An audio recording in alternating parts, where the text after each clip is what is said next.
Hey guys, Bill the Appraiser here with a new episode of All About Appraisals. This is kind of a continuation. This is going to be what I'm going to call Over Improvement Part 2. Seems like I did a video a while back where I touched on this, and this is going to be a full-length video. It's not going to be a short. I could probably talk real fast and condense it down to under 3 minutes, but I don't think I'm going to do that on this one.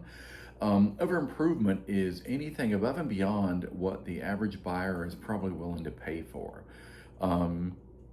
I suspect in the previous video that I mentioned a couple of examples where I came across years ago where someone had contacted me wanting an appraisal done, and they had told me they were sure their house was worth over $1 million, and I had assured them it was not because in the area they lived in there had been no sales for $1 million.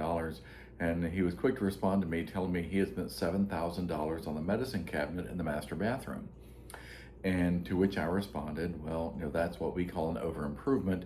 No one in their right mind, no one, the average buyer is not willing to pay for a $7,000 medicine cabinet. And so you have things like that. Actually, in the same neighborhood, years later, I came across one where it just seemed like the cost to build was really high. And so I'm talking to the builder, and he says, well, they're spending $30,000 on the front door because they just really like this front door, and that's how much it costs, $30,000. So yeah, lenders and appraisers, they're kind of looking at average buyer, average day, market reaction, contributory value. And so when potential buyers, whomever, decide to spend above and beyond, then that's on them, and they certainly can as long as they have the cash to do it with, but they should not expect to get it back come resale time. Came across a couple of things recently. I'll go ahead and break these down for you.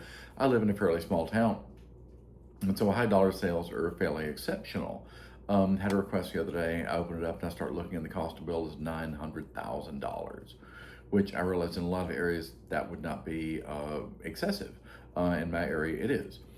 And so, there's nothing, literally nothing that could be used for comparable sales for something like that, because it was not even waterfront. It was what we call interior.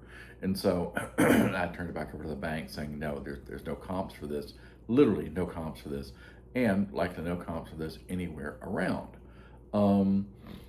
Another example, and I'm looking at the time frame saying, yep, now I'm gonna go beyond 3 minutes, but that's okay. Once it's done, go ahead and do this. I had something else pop up fairly recently, and I go in and look at it. It looks like it's a refi kind of thing.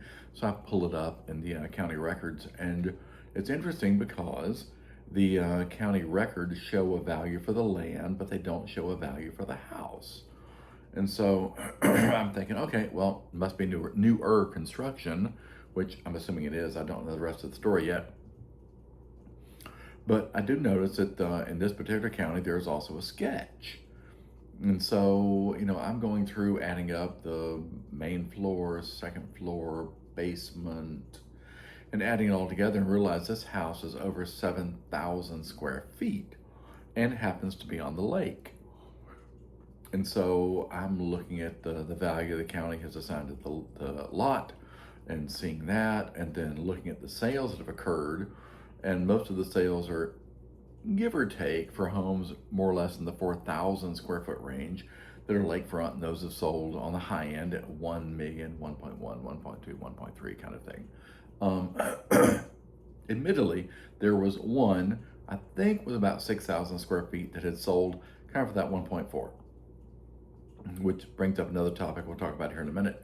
But essentially there was nothing in that 7,000 square foot range, but it almost doesn't matter, because eventually you get to that point where, like we're talking about now in this video, an over improvement, because that would be the lender's reaction to this particular scenario is, okay, well, if there are no other homes at 7,500 square feet, then this is obviously an over improvement, and the market is likely not willing to accept that or pay for that, meaning that the market is likely not willing to pay a whole lot more for a home that's 7,500 square feet as opposed to what it's willing to pay for a home that's 4,500 square feet or 55 or 65, because eventually the market just stops caring about all that square footage. So whereas the owner probably cares because they had to pay for it in the first place, but the buying public does not care. Once you get to 4,000, 5,000, 6,000, 7,000, So again, the buying public really kind of stops caring. So most appraisers would do their due diligence on that kind of thing. And if they don't, then it's going to probably come back to haunt them a little bit, because they're probably not going to be able to find comparable sales. And it also depends on whether or not the players involved understand. Um, it very well may be, I had one recently where the agent was sure that the home was only good for about $380,000. Boom, they put it on the market. It goes to 400,000, 410, 420, 420, up. And so, anyway, but the buyer was willing to pay the difference. The buyer said, "I don't care. I like this house.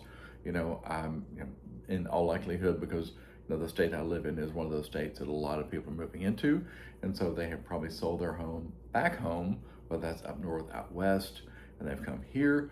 And they have disposable cash, and they don't mind, because their perspective is that of back home. And so in their mind, back home, this home they're buying here in my state would cost half again as much, if not twice. And so they don't mind. They're all good. But yeah, over improvement, it's kind of an interesting topic. And homeowners sometimes get a little bit antsy about it, because they think we didn't over improve. I do remember doing a house once where the homeowners were quick to tell me they had spent $500 on the paint for one bedroom. And although my gut, excuse me, wanted to say no one cares, in the appraisal profession, you have to be a little more diplomatic. And I just, as politely and professionally as I possibly could, said, "Gosh, I'm really just not sure that the average buyer out there is willing to pay extra for that," and they probably aren't. But anyway, so feel free to hit me a like, subscribe, appreciate that. It helps the algorithm. Any questions, concerns, any topics you think I should hit on future videos, would love to see that. And thanks for tuning in, and appreciate you watching, and we'll see you on the next video on All About Appraisals. Thanks, guys. Cheers. Bye.